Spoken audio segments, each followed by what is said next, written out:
Hello. This is my first attempt at making a podcast episode, and my name is Spencer. My name is Spencer O'Gallagher, and I'm interested in recording right now because I really love the idea of speaking in a longer format, more intimate sense where I could just be myself and I'm not focusing on a precise time limit and delivering the most perfectly scripted piece of short form content in order to hit someone's little spikes of dopamine. As fun as that is to do, to pull off, in formats like TikTok, where I can have some sort of short form yap sesh pop off on the FYP on the For You page. As fun as that is, it's not the full scope of how I enjoy communicating with people. And I love a chance to actually wind down and go longer format. More, hey, it's you and me, baby, you and me, the listener, whoever might be listening to this, maybe my girlfriend or my mom. Hi.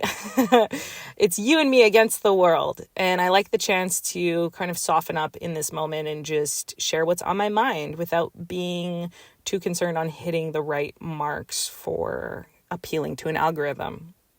My assumption is if you're here listening with me, you're one of those people who's been leaving comments on my videos saying stuff such as, Spencer, please make a podcast. I could listen to you for hours. Let me be clear. I don't get those comments often enough to justify launching a podcast. I get them once in a blue moon. And when I get them, I find it very flattering because I think, okay, thank you for that. Because a chance to be able to speak freely without being concerned for the time limit and the attention span of spiking someone's dopamine, that is a gift for me. I'm a long-winded person. I'm an overthinking person. I'm a looper, and nailing short-form content has been interesting because I'm much more inclined to go long form. And you'll know this if you watch my videos, even in short form. They go off long. Probably on average, most of my videos on TikTok are sitting around 5 to 7 minutes long. Some of my favorite videos max out the complete 10 minutes. Thank goodness TikTok allows at least 10 minutes. Otherwise, I would never, ever get a chance to scratch the itch of enjoying fleshing out an idea or sharing a story. So here we are. What's inspired me to make a podcast now is a thought that I was having, and I felt like it's not totally appropriate to share to TikTok, or it's too soon rather, or maybe I'm afraid to welcome in the wrong audience, which is tricky, when playing with different subjects that I find interesting. It can be tricky because you never know whose FYP it lands on, whose algorithm it's going to land on, and like how that will generate a response. So what I was thinking about was something that I guess I should give a trigger warning in relation to, do I need to censor myself on a podcast? I don't think so, but let me please do a trigger warning of suicidal ideation specifically. So today, or last night rather, I posted a TikTok video about how I will choose being myself as I am, no matter what, even if it means I lessen my chances of finding a romantic partner. If being myself means I will struggle, I guess that's not even the frame. I can't relate to that. If being myself somehow just lowers the statistical probability of my chances of finding the people who are going to like me for me, if it lowers my chances, my conclusion in this TikTok that I posted was, that's fine. I will choose myself in every single lifetime that I get to be me. When I was not just recording, but also watching back this little rant I did, I felt emotional because it feels so good to reflect on that, like what a gift that is to say that with my full chest and to feel like, I mean it. Try me. In fact, like I really mean it because I'm so curious. I'm so curious to figure out what conditions would need to be present for me to want to actually give up on myself? Like how many big fat bags of money could you put in front of my face, or what, like, I don't know, titillating, seductress, vixen type woman could you put in front of me? Like what is it? I'm just thinking of the things that people often fold for in terms of folding their integrity. And I'm not saying I'm someone who's immune to temptations. Sure I am. And I think that's maybe why I feel the polarity of this resolve of it's such a gift to be able to say with my full chest, there's nothing I would want to trade when it comes to being me. I love the chance to be me. And so much so that I wish I could figure out how to make that make sense, like a formula. If I could create a formula for feeling this way, I would. And I'm kind of working on it, but my reluctance is that there's no guarantee. There's no guarantee that what worked for me works for everyone. Though I like to think about life through principle, and trying to relate things through some sort of like quote unquote universal principle so that it can be relatable, but in the form of like a seed of a thought, a seed of a perspective, something that maybe can feed an alternative way of seeing their life and developing language around making that make sense. Okay, I know I'm getting long-winded, but that's why we're in the podcast. Hi, thanks for being here, by the way. So I made that TikTok and I published it last night. And the reception has been good, as most things that I put out. The reception's good. I'm always very grateful about that and humbled and sometimes a little avoidant, if I'm being transparent. I sometimes, at this point of where I'm at in life, I have to confess I feel at times a little avoidant about audience reception, even when it's good. Sometimes that's scarier, good, bad, whatever. Sometimes the attention frightens me a little bit. Okay, I know I'm being indulgent in saying this, but I did get one commenter who asked a great question or had very valid pushback in the comment section. And this is where I'm going to once again remind you, my listener, I will be discussing suicidal ideation. And I'm like not an educated person who's perfectly informed by how to deliver the best trigger warnings or whatever. And, I'm just a young, dumb who's running my mouth. Thank you for listening. So this guy leaves a comment saying, sorry, I don't have the exact quote in front of me, but he suggested, even if that means, this was his comment, even if that means you die alone, okay, to that effect, which I replied saying, yeah, watch the video. I literally say that. Even if it means I go to my grave single, I will choose being me in every single lifetime that I get to be me.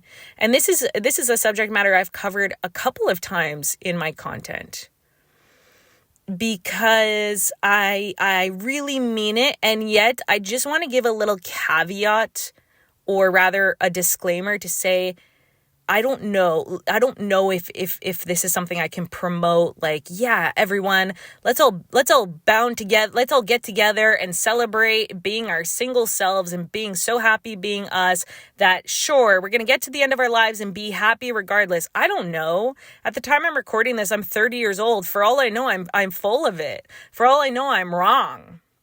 I won't really know until I know. All I'm doing in life is placing bets based on assumptions and hypotheses. And so I don't really know how it's going to work out. Maybe I get to the end of my life and I'm going to be like, gosh, I was so wrong all along. But I really just feel confident in, basically my philosophy is I don't need to be deferring aspects of myself for like a means to an end. A means to an end of, oh, someone's going to love me, because I just don't get the point. Like, why would I ever want to get wrapped up in someone else's quote unquote love for me when it meant distancing myself from my truth, from my authenticity, like from what I'm about. And like what? So now I don't have to die alone.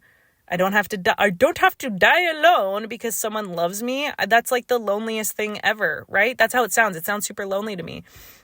I have to say I'm very fortunate, context clues. I'm very fortunate. I've been born into privilege, obviously. The greatest privilege of all, might I say, is having loving parents. Oh my goodness. How lucky I am. I know. A mother and a father, but a mother with who I just told my mom the other day that she is like my personal prime example of someone with the great, like, I don't know, how do you quantify this, but like the greatest self-esteem I've ever seen in action. And that's not to say my mom's immune to, like, I've definitely seen my mother be insecure, but even when she's being insecure, it's something about how she deals with it or handles it. I could just tell, like, this lady has bulletproof confidence. Whatever my mom's got, it's incredible. And that I'm very fortunate to have been raised and loved and nurtured by someone who is like that. So obviously I have a predisposition to have better tools, better access to better tools.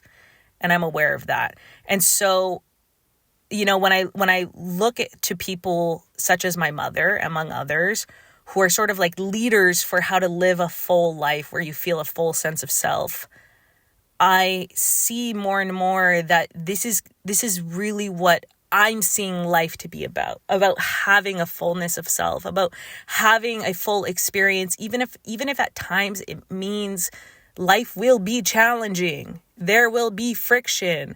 I won't always feel good about myself. I will doubt myself. I do it all the time. Oh my goodness. I don't have bulletproof self-esteem or confidence. I don't. But somehow through this sort of, at times confusing and uncertain journey of getting to be me, I find myself more and more realizing a lot of the things we put on a pedestal can be overrated. Such as the love of another person. Now, again, I don't want to take that for granted. I've been very lucky to be loved by people, but in my process of being loved by people, I've never forfeited being me. The people who love me have always loved me for me. For instance, I'm recording this little podcast episode in my girlfriend's car because she's inside right now and she's on work calls, and I wanted to give her some privacy, and I think I wanted to get this rant off my chest. And so I'm in the SUV, and I'm thinking about this time I'm spending with my girlfriend and how I'm so lucky because I'm very comfortable around her. I'm very, very much myself. A little too much. Shout out to my girlfriend. I'm a little too much myself. She really loves me. I don't think it's always perfect. I can tell sometimes that I can be overstimulating for her, or I can tell sometimes that, there are things we do and accept for the people that we love. And I can tell sometimes I get under my girlfriend's skin sometimes, but in the process, I always come back to gratitude and getting aligned with her in the sense that, I'm very appreciative and acknowledge her for thank you for seeing me and loving me for all that I am. And I want to be clear, that's not to give any excuse, like for instance, if I were being an asshole or some unwarranted behavior with my girlfriend in my relationship, that would not be okay with me. That's not okay. I'm not promoting that. I'm just simply saying that I really get to be myself in all of the ways that I can be, very strange, very, my girlfriend calls me a verbal processor, which I think is evident in this recording so far. Loud at times, really absolutely silly, parts of me that I think, especially this person who loves me romantically, she loves me so much because of it. And on the flip side, I can tell the things that she loves so much are sometimes the things that get under her skin the most. And yeah, what was my point in saying this? I don't want to take it for granted, the value of being loved. And I don't want to say I'm above it, I'm holier than thou, because I would gladly go to my grave single. But I guess what I mean is Like the love that I experience is found within me, and the stewards in my life, the leaders for me who have showed that this can be possible are people such as my mother. Like she's someone who I see is so loving of not just herself, but the people around her. And it's not romance based. In fact, my mom, I think, is the best example of someone who is very, very wealthy in friendships. She has a very, very wealthy network in terms of people who just love her because she's a very genuine person. And she's like very real. She's not a perfect person, but she's very real. On the flip side, my father, same thing. He's probably one of the most loving people I've ever known in my life, but his expression of this is a lot more, it's very different, and I find it a lot more complicated. I see my father as a much more tortured person with his own unresolved issues, and yet he's just so abundantly loving. So my disclaimer is I feel overflowing with love that I don't see any need, specifically the word need. I don't see any need for someone else other than myself to love me because I've been granted these remarkable tools of really valuing my own enrichment of self. And by the way, my journey of doing this as an individual required obviously breaking away from my parents at times, required upsetting and disappointing my parents at times. And where I know I'm super duper privileged is in how mostly my mom, but both of my parents, mostly my mom, credit to her, but both of them let me do the things I needed to do to explore being the individual that I am. You know, like I was an at times problematic teenager, and my mom had a very interesting approach of letting me ride the waves that I need to ride and explore the consequences I needed to explore for myself. She really let me experience responsibility of character from a young age rather than forcing training wheels on me.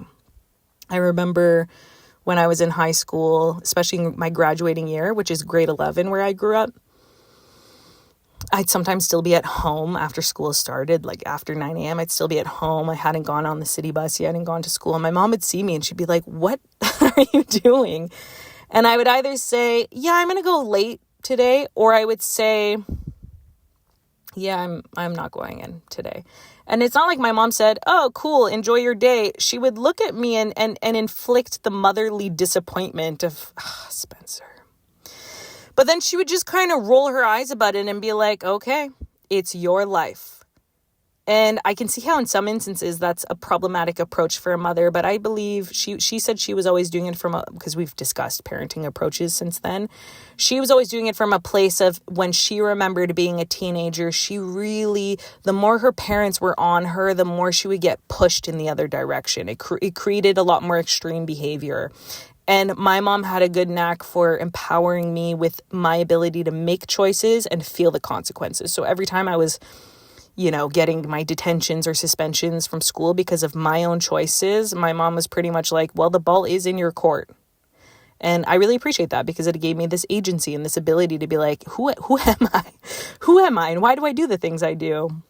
Obviously, I have my own feelings and reactions towards authority. And so that's why a lot of the acting out would happen at school. And I appreciated the experience. So that's the context clues of how much privilege I've been allotted as a person. It not even just in a first world being a pretty white girl type of sense. While that is absolutely also true, I mean the privilege of having loving parents who let me ride my waves and really explore who I am as a person and make that a safe experience. I am lucky, and any tools that I can make sense for other people, like with what I've experienced, I want to be able to bridge that gap or take a shot at making it make sense. And so let's go back. Yeah, the verbal processing, as my girlfriend says. Let's go back to why this rant. Okay. So I posted that video on TikTok last night about how I will choose the experience of being me in every single lifetime that I get to be me. That's a really key variable too, because I can imagine being some other people and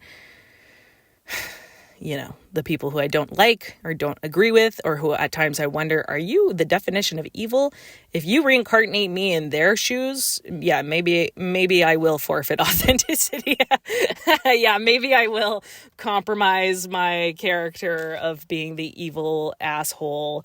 But in this lifetime where I get to be Spencer, so far I like it. Again, I'm not a perfect person, most certainly not, but I really do like this inner world that I've created, and it hasn't always been easy, and I think that's what I like the most. Like the confidence is coming from adversity more so than it's coming from good times. The good times are like the cherry on top. The good times are the frothiness of life. But the harder times were the ones where there was a deepening of character, a decision being made, something where there's like a letting go, and the pain is what informs some deeper insight. And those are the aspects of being Spencer that I think I love the most. There's a perspective in my mind. There's a lens that exists, and I really like it. It's hard to explain, but I'm working on it. And so this guy comments on the TikTok saying, even if that means you go to your grave single, or you die alone, or whatever. And I say, yeah, because it's literally what I said in the video. Now, here's where I will remind us, there's a suicidal ideation content trigger warning, and I'm going to get into it now. This person who left the comment, just to be clear with all of you, at times, depending on what kind of comments you leave, I do, of course, click into your accounts. I'm curious, who are you? Who are you? Who are you leaving a comment? I just take a quick little click over, I see what's up. And then I usually just click off from there.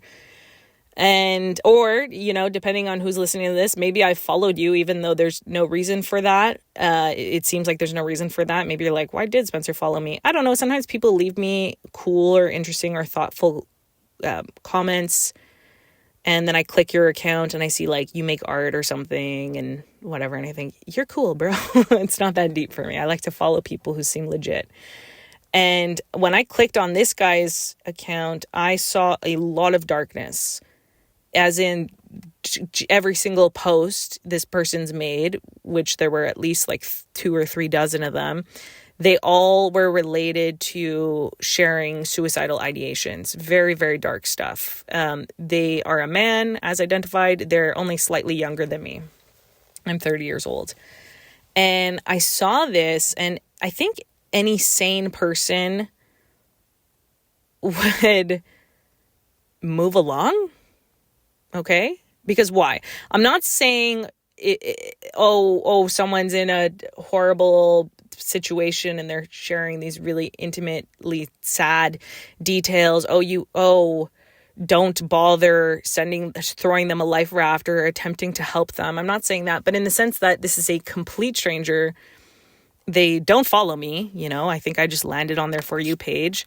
There's no reason to get involved. There's nothing. In fact, I think in a sense we can argue it would be irresponsible to get any type of involvement. It would be irresponsible. The more responsible thing as like a very, very insignificant public figure such as myself would be to just move along. I already answered their comment.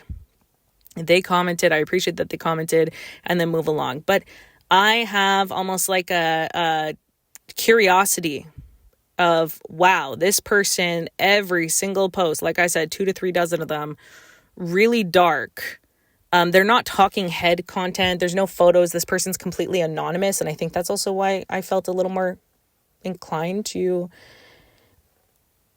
dig in a little further. They're fully anonymous. Every post was about wanting to die. And then I checked the repost, on TikTok, where you could repost the content that you've been engaging with, that you're enjoying, or whatever. Enjoying. That's what do I call it? Conjecture. Whatever content you're resonating with, you can repost it and share. And again, it was just more darkness. And I felt like the comment they had left on my video wasn't insane. It was a really valid comment. I wasn't expecting such a dark person to actually be behind the profile. And I DM'd them saying, hey, that's it, just hey. And he replied almost right away saying, hey, hey. And then I kind of just started with instant, like, small talk, like, hey, how are you? Okay. And then I said, I stalked you a little bit and I'm curious if I can ask you some questions. Okay. And he had very fair rebuttal, which is sure, no problem. Cause I was gauging consent, obviously. But he welcomed my questions, but he also had very reasonable pushback, which was, I've heard it all before, and he's been posting this content from his account for 3 years. So, and I saw that. He said, I've heard it all before, every single script, there's no point. It's pointless. Like, my decision has been made. Right. And I'm a sane person to an extent. And I said, yeah, of course, like, there's just no, I'm not gonna, I said to him, frankly, I'm like, I have no leverage in your life. Like, it would be so presumptuous of me to think I can, like, slide in your DMs as a savior and change your mind about your life. There's no stakes in this game. I have no leverage. There's no chance. Are you kidding me? He's like, I've had a therapist for X number of years, like most of his life, all of it. And I said, okay, cool. Yeah, no problem. Obviously, I have no leverage. That's okay. I'm not here for that. That would be really silly of me. I'm not that naive. I'm actually just, like, curious. It's like a sick curiosity. I'm not promoting this behavior, by the way. I think it's better to an extent to stay in your lane. I really do think it's better to stay in your lane. I almost want to poke the bear. So we get chatting a little bit. There's a good back and forth. This person, as dark as their reality is, sounded really sane in how they, like, lucid, if you will, in how they were answering me. And I appreciated the dialogue. I'm not going to delve into everything that was uncovered, but basically this individual is very resolved that their solution to life is to end their life. They seem committed to the bit. Though, of course, they've been posting about it for years. So I also found that to be endearing. And I think that's where some of my questions were coming from. Like, what is this? How does this work? And I even asked him, because at this point, and again, every time I'm going to ask him a question, I do reinforce it with consent. Like, can I keep asking further? And this person kept welcoming it. He's kept being like, it's pointless, but sure. It's pointless, but sure. And so one question I asked was, when was the last time you remember feeling good or joy or something? I don't remember exactly what. And he claims never. It's never happened. And then that's where I'm really intrigued, because then I think, okay, even in my darkest phases of life, I think where I've been very fortunate, and again, being born into having access to certain tools or whatever, even when I've been deluded by what I've felt was extreme darkness, I would be able to at least turn my lens to something that I identified to be good. Like that's where I think I have definitely a privilege as it relates to the tools in my mind, because it's sad to see this person, this complete anonymous stranger who's indulging in me, consensually indulging in my, like, inquiry of my curiosity. It's sad to see them say, oh, they've never felt good. It's never happened. And it's also, like, unrelatable, because now I'm like, okay, so if that's true, then I really don't know what it's like to be someone like you. And so I didn't say that to them, but, like, I'm even more curious. In the end, now the reason why I'm sharing this is, in the end, the conversation wrapped up. There was, like, some back and forth, but then I had to move on with my day, and I said thank you and moved on. Hours later, so this was actually an hour ago today, there was some other person who I'm getting the impression is also a guy, although it's not explicit on their account. And again, I click in. I'm super curious. Like, who are these people? I'm social dynamics nerd. Like, I'm into people. I'm into demographics. I want to kind of know, like, who's behind the show and what are people saying and why.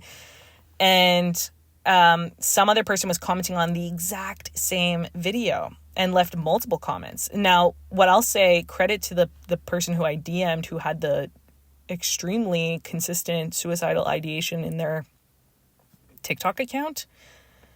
That person was not being mean to me. They said they really, I guess, hate themselves, and that they're a bad person and they've done bad things, and they kind of hinted at a bad thing they've done. And I can imagine, yeah, it must feel really fucking fucked up and tormented to like really fucking hate yourself and feel like you've hurt people. And like, I can't imagine. It's got to be fucked up.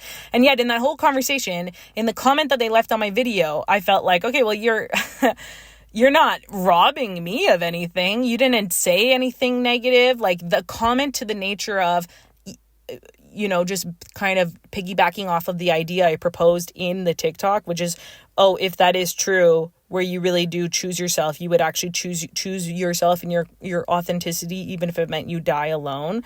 Like that's a really, really valid, insane piece of comment to make. Now, an hour ago, there's this other person who I identify as more of a troll. So someone who I do believe is pushing more of like, it's like bad vibes, it's bad vibe. It doesn't upset me most of the time, but it's bad vibes. It's not adding. If it's anything, it's taking. They left multiple comments on this video, usually in reply to other people's comments. So one comment they left was also kind of reinforcing the negative take of like, oh yeah, dying alone. I don't know. I don't even know, guys. I'm sorry. It's just like despair, but like in a negative way where they're shitting on other people's experiences. Like someone had a really nice comment on my video that was like hopeful and sweet and like reinforced the point. I don't know. It was to the effect of, be yourself so the people who are meant to find you can find you for you, or whatever, like something to that effect. And then this troll type person replied to that person's comments saying, and truly, it's never going to happen for you. They're never going to find you, or something like that, which I got that notification while I had TikTok open. So I replied to the troll instantly saying, yeah, truly, with that attitude, it's never going to happen. I personally kind of like responding to trolls. I always have. So yeah, with that attitude, it's never going to happen. And then guess what? So you remember the first guy I mentioned who I had DMs with this morning, who has the plan to end his life, I guess. His comment, which I thought to be fine, which was, oh yeah, even if you die alone, you stand by this, or whatever. That's not a direct quote, but it's like that. The troll left a comment under his comment. The troll said something, whatever. I don't want to give away too much who these people are or what this video was. So I'll just say the troll was being a hater to that person who left a comment. And again, I had TikTok open because I'm like actively replying as they come in. I'm like, oh yes, a troll is unleashed in my comment section. Like there I am sort of chasing after them and replying within 60 seconds of them leaving a comment every single time. I then replied to them under that first guy's comment. I replied to them saying, now you're just being a hater little bitch, probably with a laughing emoji, because I do kind of like to laugh at the hater little bitches of the world. And I said something like, it must suck to be you. Okay, and I believe that. Okay, I believe that. Here's the thing about me. I'm not holier than thou. I am petty myself. I'm petty. I am petty. I am petty in the pursuit of being my most authentic self. So far, the vehicle of being petty or salty or wanting to like kick dust in someone's eyes, I still have that. I'm sure one day as I like continue to mature into whoever it is I'm destined to be, I will let go of that. But as of right now, the pettiness still has a charge in my heart, and I don't hold back. That's part of being authentic is, you know what, motherfuckers, I don't need to be seen as a preciously good, kind person. I'm willing to call someone a little fucking hater bitch if that's what I see them to be doing. As of right now, that feels congruent to me. Okay. So I say that to them. I say, because they had left already two replies in my comment section. And that was the third one I saw, was him being a hater in reply to this, like the original guy I was talking about. And I guess I kind of felt even more like protective, even though I owe nothing to that stranger, and vice versa. Like the stranger who has the dark perspective on reality, I felt a little more protective of them, because I'm like, I just actually had like a nice 1 hour long DM exchange with this person, and I appreciated them. It was like a good conversation. I really mean that. Like the content of it was not good, but the nature of the exchange was good. I really value that, and I really understood that like I got something out of that. I don't think I did anything for that person, really. Like if I did, yay, but I don't think that was happening. And I acknowledged multiple times in my DMs, like, I'm being a bit self-indulgent here. Okay, I know that. That's why I kept asking, like, is this okay? Is my prying mind okay? So I really valued that they were like open to that. And so I felt a little more protective. So I said to the troll, now, since I'd already been replying to them, I said, now you're just being a hater little bitch. Laugh emoji. It must suck to be you. Okay, that's all. I haven't checked since then if there's been any involvement. I don't entirely care. I'm not too concerned by trolls. I did go stalk this person's account. They had a lot of posts. Nothing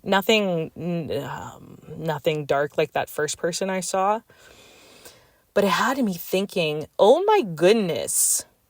Oh my goodness, because the first guy who I discussed, the one who has the suicidal ideations, when I looked at all of his posts, when I looked at all of his reposts, like, again, there were only so many, I saw a lot of the narratives that you see in conversations, or if at all, if you've ever looked into this, like, I see it as a product of some of my interests, having like previously been involved with the world's largest pickup artist company in the manosphere. And so I've like been adjacent to male spaces.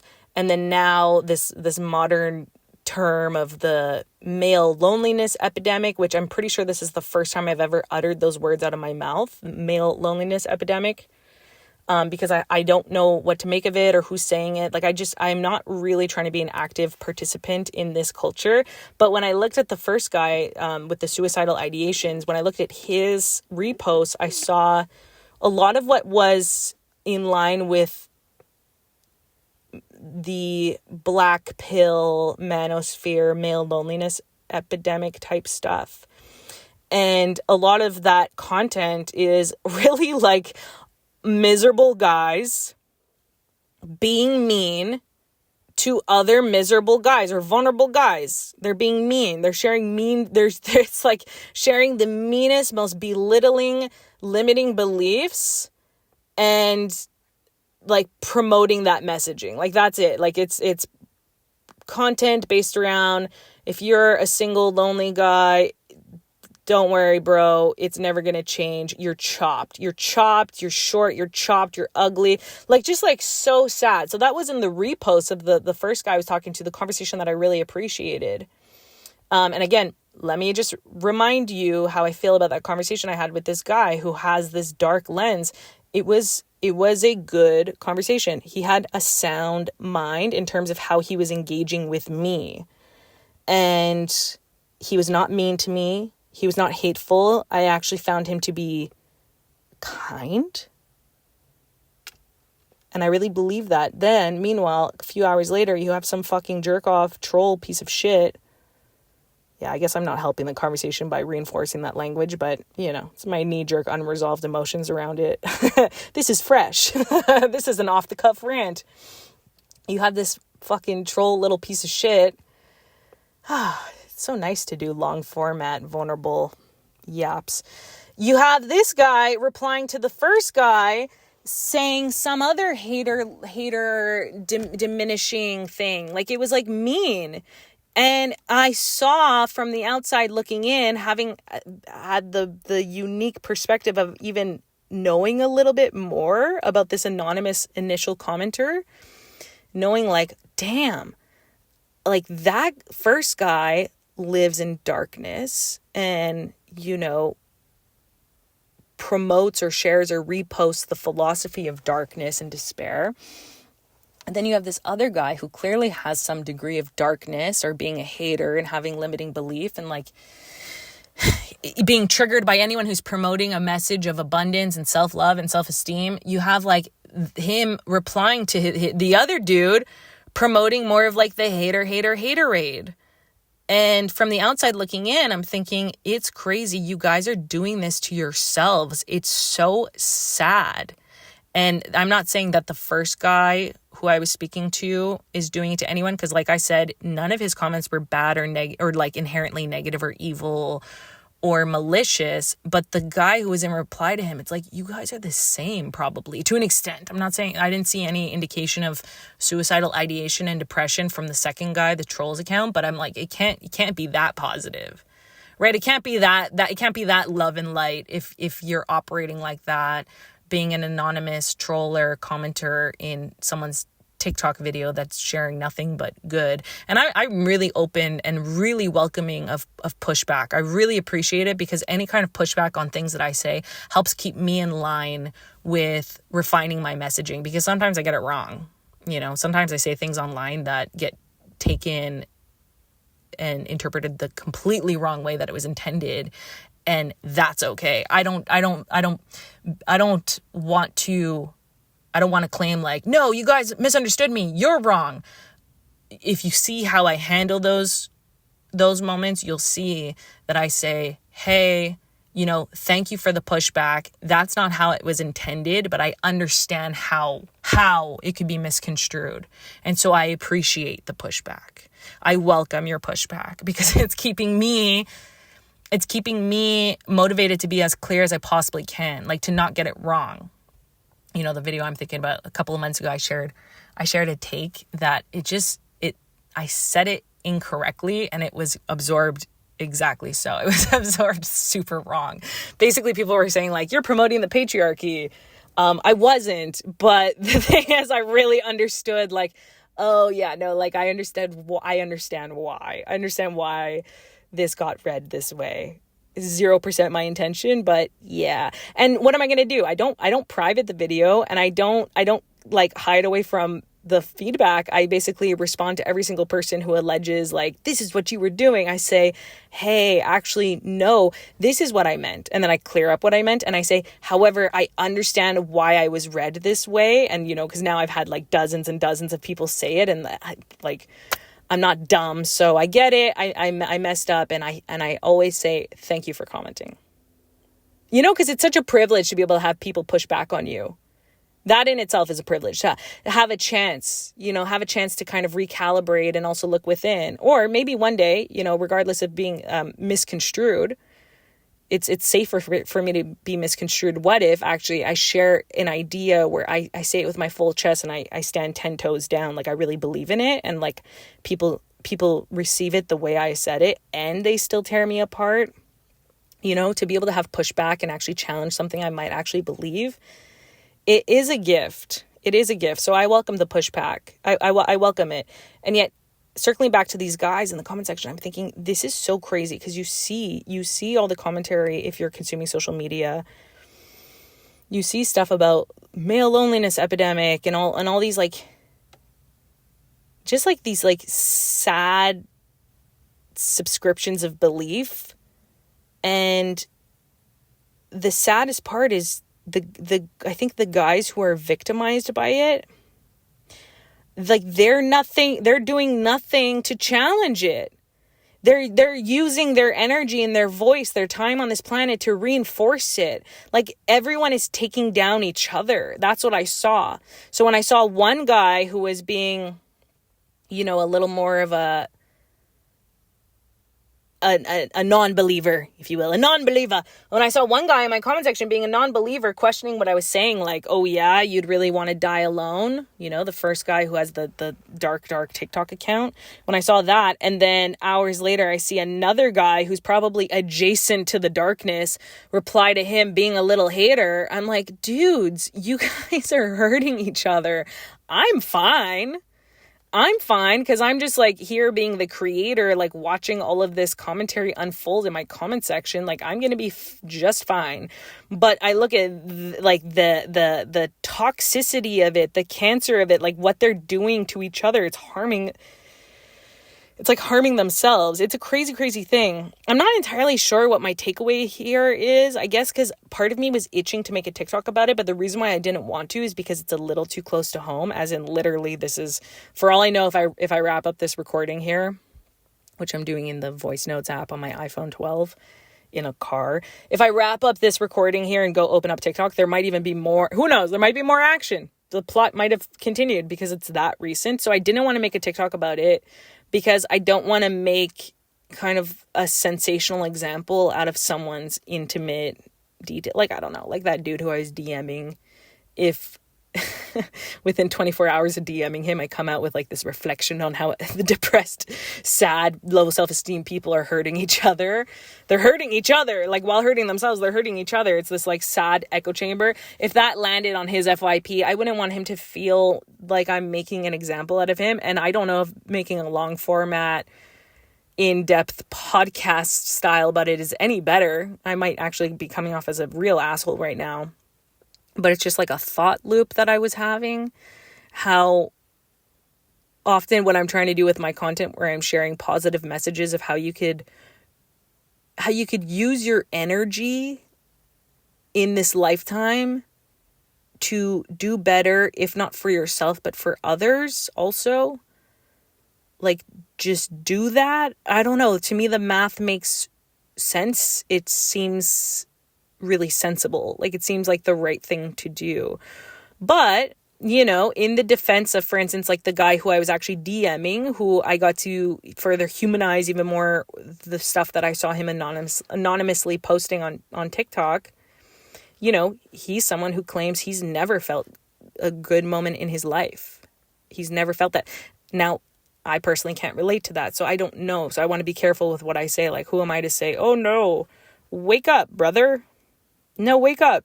Just imagine the potential. Like, if he really says it's never been in his reality, I'm not someone to debate that. Which is why when he was saying to me, you stand no chance, enough with the script, I've heard it all before, I'm like, okay, yeah, bro, trust me. Like, I'm not trying to change you because I do stand no chance. Like, I don't know you. I have no leverage. Like, if your family or whatever, like if the stakes in your life can't do anything to change your mind, or like working years and years with your therapist does nothing to change your mind, obviously some random girl on TikTok who you don't even follow or like agree with is not going to do shit all. So that conversation was more so personally beneficial, and I'm aware of that. So it made me so sad to be able to be on the outside looking in at this echo chamber of like, yo, you guys are doing it to yourselves. All, like, none of you are focusing on lifting up each other or yourselves. So this whole idea of the male loneliness epidemic, which again, might I say, that is the first time this thing I'm recording is the first time I've ever uttered these words, because I want to be responsible, and I don't know like what that exactly means just yet. Like what exactly is the male loneliness epidemic? And I want to be very careful because I have had relationships to male spaces, and I know that guys can be very protective of who speaks on these matters or whatever, and like I just kind of want to know my place to an extent. But like if we're all like upset and complaining about this thing, you know, if the guys are upset about this, like, do something about it. And you don't even have to do much. You know, you don't have to do much, because if one is not equipped to offer goodness into the conversation and to want to shift the narrative, because that does take energy and perspective. That takes a certain access point. You know, like I said, I'm very fortunate to have been given tools imparted to me, like tools of self-esteem and love given to me by my parents. Even if these things didn't come easy for me, I still have a leg up. Somehow I have tools. Somehow I'm blessed. Somehow, I know. But like, if you don't have access to that, if it doesn't make sense to you, the one thing someone could do is just shut the fuck up. What the fuck? Shut up. And I recognize now this little primer podcast episode it's more of like a rant, but I guess that's what I want. That's the itch I want to scratch. Like the second guy who was hopping in, replying to everyone's comments, being a hater and sharing these diminishing thoughts. You know, if you want to change any type of, forget male loneliness, like I'm not trying to make a brand out of speaking on male matters, but it's, you know, it's a little bit of an interest here. But if you want to change the narrative around loneliness, anything, sadness, anything, darkness, despair, anything, like it sometimes it could start with just shutting the fuck up and not perpetuating the darkness. And I feel it too sometimes. Every now and then I'm scrolling on TikTok and It's very rare this happens, but it happens. I observe it in myself. I can't think of a specific example, but I'll see it in myself sometimes where I watch someone's video and just something about who they are, what they're about, how they said something makes me kind of hate them, which, by the way, I see as more of a me problem because I like to turn that lens back on myself and stay in my lane. But I'll feel this itch, this inclination, this temptation, right? Temptation to want to leave them some nasty comment. It's a crazy thing because when I feel myself wanting to do it, or at worst, maybe I even write it out, like you write it out. I don't post it, but I write it out. I always will take a moment to just stop and ask myself, like, what is this serving? I'll tell you what it serves. The itch it would scratch for me is this very short-term relief of high of shitting on someone because of some like personal bias I feel towards them. I want to shit on them. I want to like really just like add that extra sprinkle of shit into their day. And when I can recognize that that's part of what the intention is, this inclination, this temptation to be negative, needlessly negative, when I recognize that, I cannot obviously bring myself to post, like to actually publish a comment. I will then delete it and scroll. And if I'm really bothered by someone, I can just tell the algorithm, I'm not interested in seeing content like this. Okay? I'm not interested because it apparently brings out the worst in me. So there are choices that we make along the path of enjoying the experience of being ourselves. And the discipline to reel it in, because when I see some fucking negative assholes spreading negativity, I think, honestly, bro, I'm not any better than you, other than the fact that I can just recognize that if I were to leave some hater bullshit in someone's comment section, it's doing nothing but perpetuating that energy in my own life. It's a me problem. It's a me problem, which, by the way, from the perspective of being a content creator, which I feel like I am, that's kind of how I feel when I get needlessly negative comments on anything. If it's now, again, I embrace critique. I embrace pushback. I embrace people who are going to push back on something I said because it needed to happen. Like that's need. But when it's a needlessly negative comment, which will happen, obviously, as much as I would love to be able to shift the energy in them or change their mind or whatever, like I would love to, because I have my own little hero complex, I guess.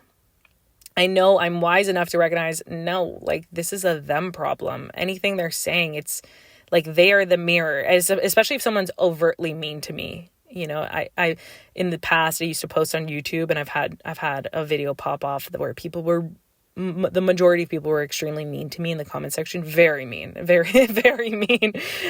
This was back when I was 22 years old. So since then I've really like developed some self-esteem around posting the internet, because I already had my experience of humiliation rituals. So now the mean comments, I think, oh yeah, I've been through this before. It's okay. It's not that it's okay, but like, I'm okay.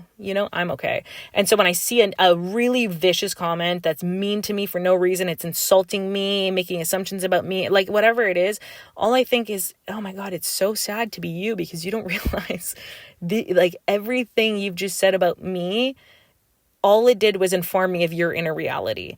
And at first, when I was 22 getting comments like that, I would actually try to reason with people and be like, you do realize all you did was expose your lens of reality. Like every shitty thing you just said about me is exactly what you are. Like this is you. That's your lens of reality. That's you, baby. That's you. And I would attempt that, but to what effect? There's no real payoff. Like what if freaking that guy President Bush say? Like, don't actually, I have no idea. What do Americans say? America, I'm Canadian, by the way. What do Americans say? Don't negotiate with terrorists. Okay. And I kind of feel the same when it comes to like the possessed by demonic energy people who exist in the internet. And the craziest part is like, I genuinely give a shit. Again, if I could create a formula for shifting your self-esteem to an exact science and shifting how you feel about yourself and then how you promote that yourself, your energy into the world, I would. And I think a lot of my content is kind of based on that interest, but I'm aware that I probably couldn't possibly make sense of a formula that would work for everyone. You know, to an extent, you kind of have to be willing. You have to be willing to look at yourself. And I think when people are really in the darkness echo chamber of having negative thoughts and spreading negative ideas, like the echo chamber, how do you get through to them? How do you burst the bubble? How do you give them a big enough pattern interrupt to make it make sense? I'm not entirely sure, but I believe that's kind of what it takes. When I was in the more negative spells of my life, getting out of it required a lot of will and delusion, honestly. You know, a good delusion, a very good positive form of delusion, the type of delusion that is going to carry me forward in life. But it's delusion, right? Because when you feel like you have nothing to live for, to be able to muster the courage to be like, no, I'll show them, I'll show myself, I'll show the world, I'll show them that I'm going to get through it all, whatever it is, like this, you know, in the moments where I really just wanted to give it all the fuck up, throw in the towel, to have enough delusion to say, but what if, bro? I don't know. Like, I think I was saying, I'm a petty person. I like the chance to stunt. I want to stunt on people. You know, I'm not holier than thou. I'm not a perfect person. I'm not like a goody good two shoes. Oh, self-confidence and attraction and flirting, social dynamics nerd. That's all nice. It's nice. I like that. It's cute. But myself as a person, the Spencer behind the scenes, like, dude, I have tools of pain in my mind and in my chest. I feel it. I like being petty. I sometimes have sadistic inclinations to want to fuck up someone's day, you know? But usually when I want to scratch those itches, I really try to choose my, I don't know, victims, if you will, very, very strategically. Like, I really don't want to fuck up on the day of someone who's just an innocent mere mortal. You know, I try to, when I identify people who I feel this like inclination to stunt on them in some sort of way, like I'm usually identifying someone who I just deem to be like, you were the villain in my story. You were the villain in my story. And you want to know what else on that? Anytime I've ever overtly done the approach of like stunting on someone in a way where I'm trying to fuck up their day, the payoff is zero, actually. It's a zero-sum game. I don't know if I'm using that term correctly because I flunked math in every lifetime ever. But it's like zero. It's nothing. There's no payoff. Like, anytime I've entertained this idea of revenge, and again, nothing too bad, nothing criminal, nothing like, you know, I'm speaking about this. I guess this is kind of like risky to publish because people can interpret me incorrectly, but I've never done anything too messed up, but I've had really messed up intentions for people, and I have walked certain paths, and there's no satisfaction in kicking the dust back in someone's face. Very little. If there is any satisfaction, it's a very short-term high, and the crash is pretty bad. And so my favorite form of this idea of stunting on someone, you know, like showing people, stunting on the world, stunting on the people who are the non-believers, the haters or whatever, the minimizers.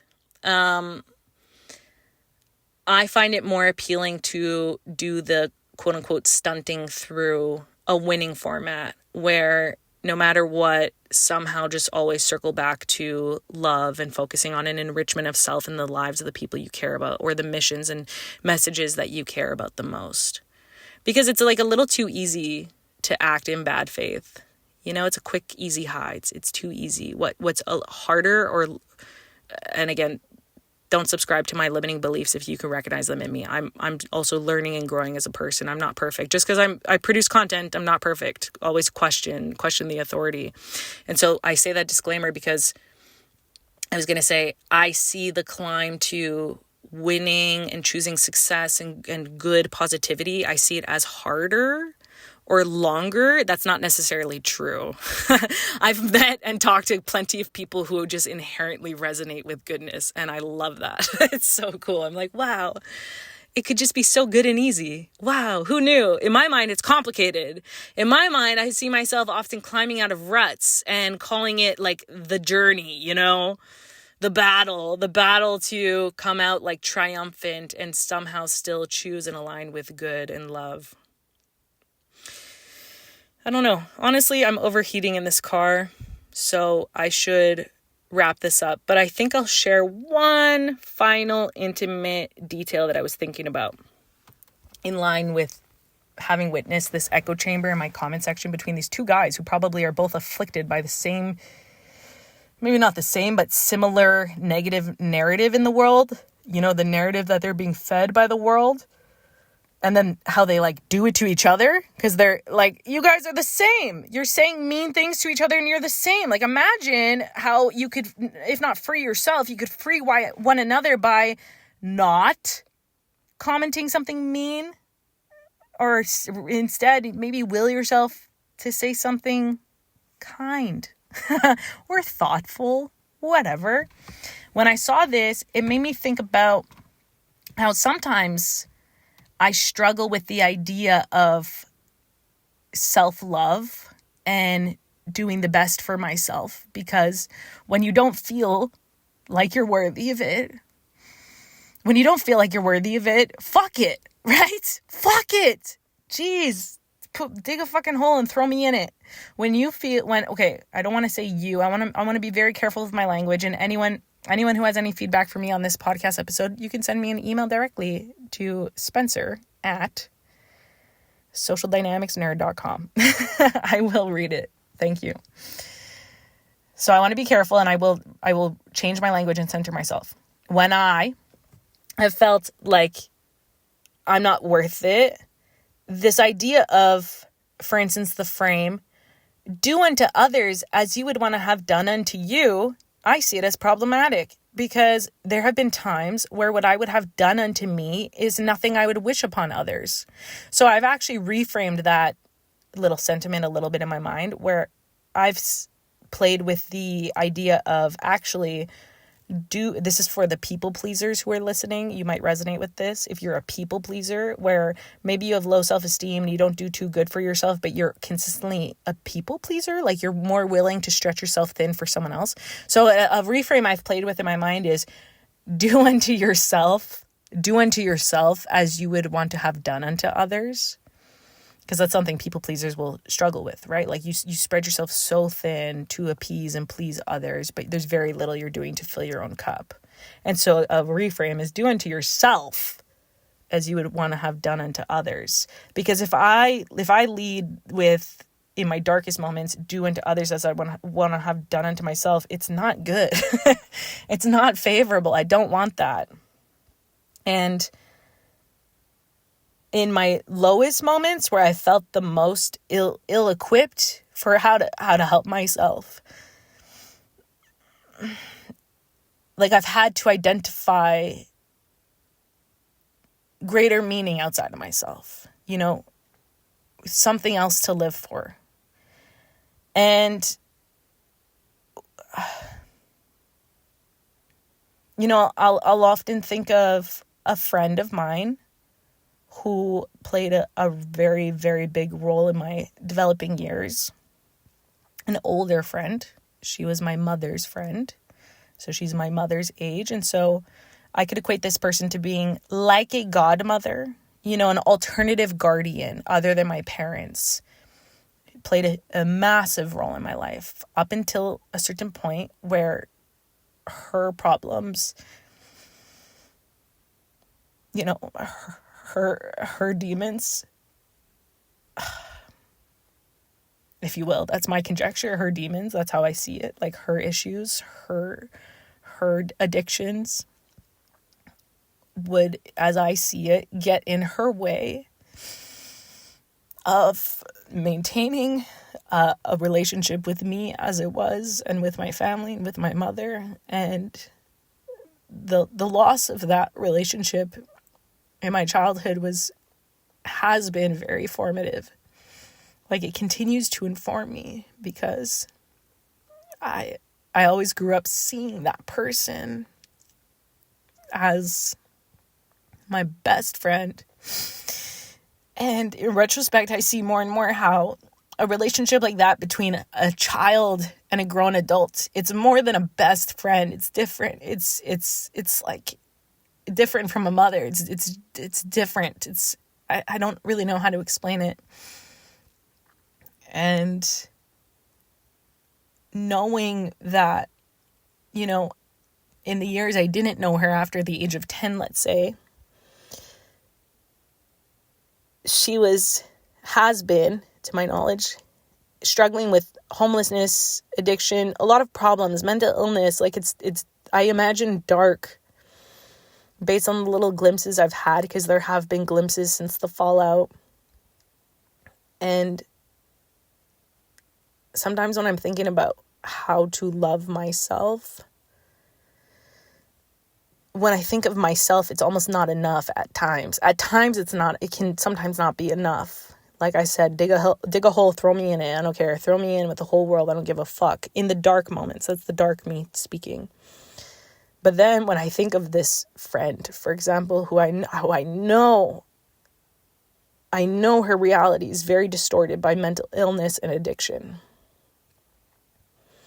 And I only ever knew her when I was a child, so I only had the lens of, like, purity, if you will. Like, I didn't have context. I didn't get it when she wasn't around anymore. You know, it's not that she died. It's like she just canceled herself out of my life. Like, I didn't get it. It didn't make sense to me because that's not how I saw the world. Like, I didn't see her like that. But later, as I grew up, I understood, you know, people have problems, and that can dictate a lot of your outcomes in life when your head's really fucked up. And so in my darkest moments, what will pull me through is this idea of, what if the way I treat myself, the way I speak to myself, the way I care for myself, or even the reverse, the way I might be harming myself through my own treatment or through the thoughts in my head, what if I could just entertain that everything I do into me is somehow,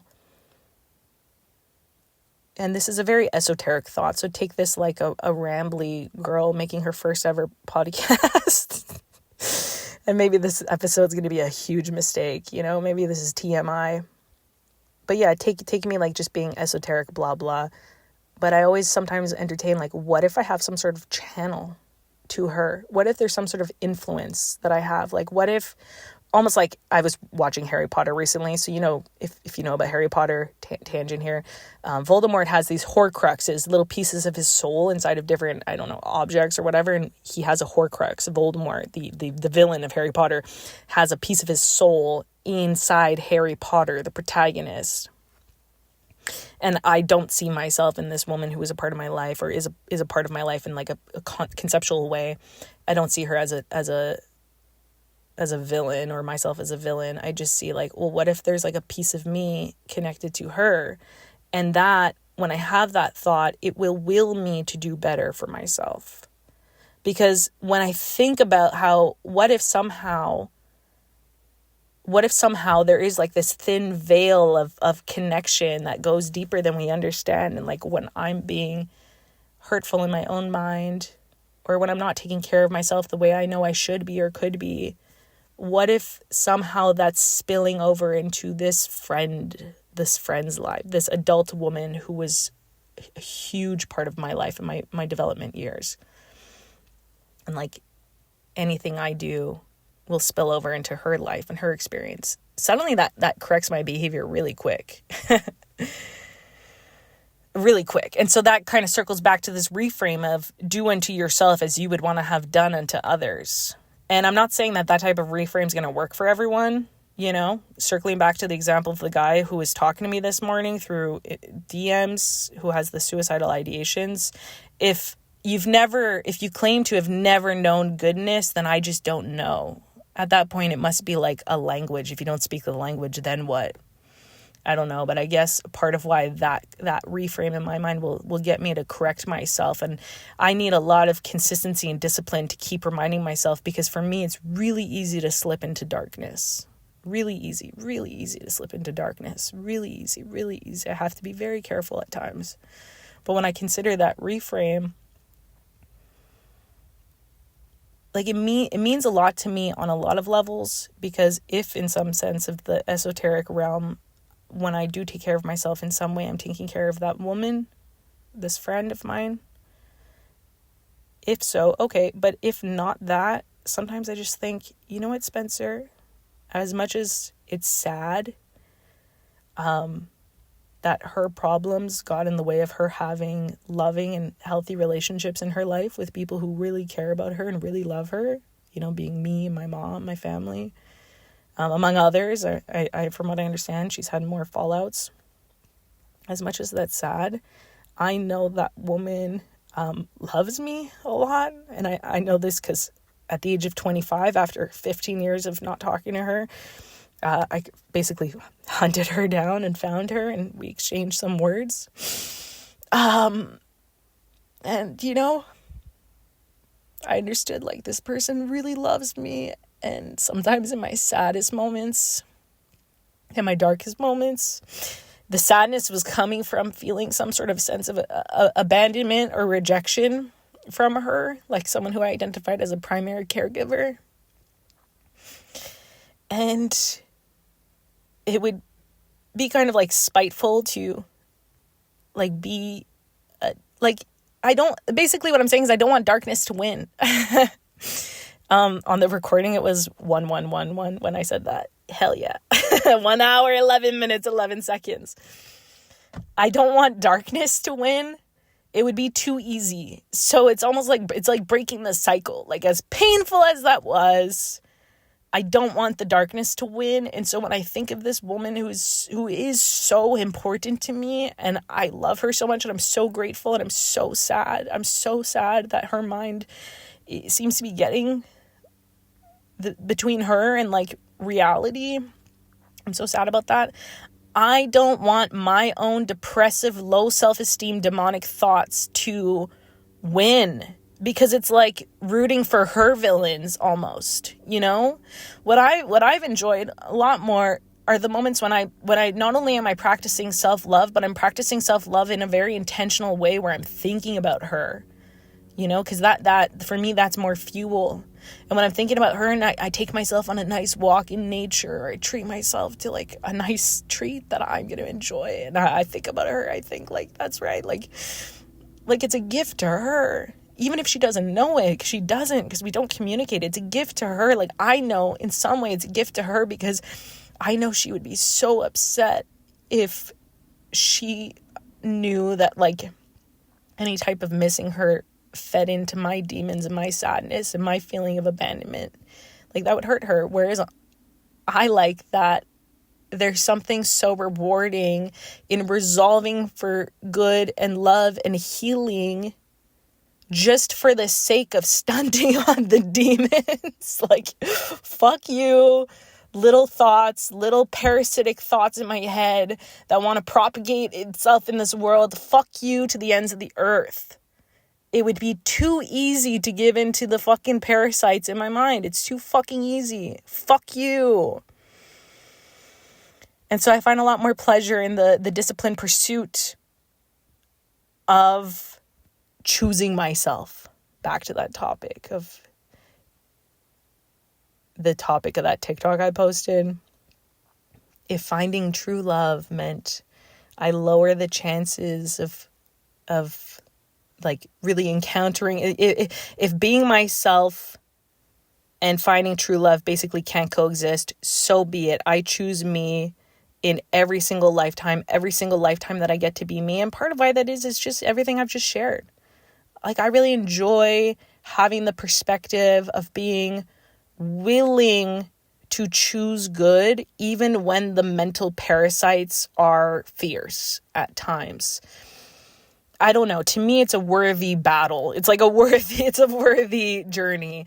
And again, let's end with some sense. Let's end with some positivity. And let's end with just like a reframing. Let's just make sure we have a palate cleanser here in the sense of, please don't take what I'm saying and my frames and my mental models to be something you need to adopt or subscribe to. When I say, oh, it's a journey or it's a battle to overcome the mental parasites and the demons in your mind and choose love and choose positivity, this is Spencer speaking. And I've been through many different iterations of Spencer, and it will continue to evolve. And I'm so sure I will not always harbor, like, this perspective will not always be so true for me. It will evolve. It will always remain valid, but it will evolve. And I have many friends who, when I speak to them and I share my philosophy or I engage with like their philosophies of life, they don't have any frames of mind, such as framing of around hard or like an uphill battle or climb out of your like demonic states into positivity. There are some people who do not subscribe to those frames at all. They're not so limited. It's not like despair and despotic. And I love that. I'm so happy those people exist. Sometimes when it's like my girlfriend's an example, and I have a lot of friends like that. There are people who are great examples and role models of how, no, actually, you could just have this paradigm in your head that is inherently attuned to a frequency of positivity and things being easy. And if you really like, you can challenge yourself. What if Tim Ferriss, a podcaster? Ooh, I'm a podcaster now myself. Hi, Tim. Tim Ferriss, who I used to listen to a lot a few years ago. Well, almost 10 years ago now. He would propose this question, because Tim's really good with like frames of approaching like systems of thinking and behavior. He would propose this model of what like this task I'm doing or this challenge I'm working on, what would this look like if it were easy? You know, and like little things like that can be a very simple reframe. And I think it's really important to finish on speaking about this, because I'm always very careful to wonder what sort of models and framings am I sharing with the world? Because obviously if you've listened this far, you can sense that the models I have in my mind at times are complicated and maybe would be irresponsible to be sharing willy-nilly. Like, I really do question myself and like what I should be sharing, because I don't want to promote limiting beliefs. If you're someone who's listening and you're just curious, like, oh, I was just curious to know about Spencer, and that's it, and you don't like feel any resonance with this, like these darker models I've shared, good. I'm so happy you exist. So I think I'll just wrap up there.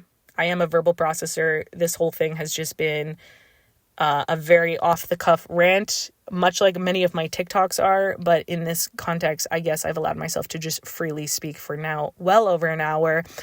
I personally really like podcasts where I can kind of kick back and listen and let it unfold and just sort of be like passively involved in the journey. And so part of why I've let this go on so willy-nilly for so long is because I'm doing unto you as I would actually want to have done unto myself. I would want to just listen and enjoy. And so this is meant for you who's listening to this, the person who is connecting, resonating, or not, just being a voyeur, whoever you are. I definitely see a part of myself in you as well. And I really appreciate your listening. I am very interested in having a podcast, by the way, and in having, greater ways to connect with people, a YouTube channel, whatever. I don't think things will always be like this episode, but I really appreciate that this gets to be my first ever episode, because this has been very, very Spencer, for better and for worse. So with that, I'll sign off. Thank you so much for listening, and I look forward to any feedback on this. If you have any questions or feedback with the degree of how in demand I am right now, you can basically reach me on any channel and talk to me. You could send me an email directly to spencer@socialdynamicsnerd.com. And on that last little plug, by the way, I'm working on a resource for social skills that is probably not going to it's not going to reinvent the wheel. It's going to be a curation of the things that have worked for me or the people I know, and it will just be a resource, a social skills, basically like a confidence resource. I'm working on it. I'm kind of in my way in the process. As you could tell, I have a lot of limiting beliefs and questions of like my worthiness in the conversation. I have, what do you call it? Imposter syndrome a lot. So I have this idea of what I want to share with the world, a little simple resource. And I want it to be good. I want it to be really genuine too. So obviously I'm making it out to be a lot harder and longer to realize than it probably has to be. And that's okay. But if you're listening to this, you can check that out at my website, which at the time of this recording is not live, but it will be, www.socialdynamicsnerd.com. This resource will absolutely be free. The only thing I might do is create a second tier. So there will be a free tier and then a second tier that will probably be priced at $12, just because I love that number, because my birthday is March 12th. I love 12. Love it. That's my number. So it will be priced at $12. And the whole purpose of that is because it will be able to basically like pay for the actual hosting of my website and stuff. You know, it's it's a chance to break even and play with having an offer that has a price point. But basically what the paid version will include the baseline free resource, which will obviously have an abundance of value. Even though it's free, I just really do value a chance to share things for free or as low cost as possible. And what I'll do to justify the $12 is I'm probably going to throw in a bit more of like a flirting guide. I still have to work through what that's going to be, but I basically will just like sprinkle in additional value to justify the price. And I think for most people, it's not a question of like, should you buy it?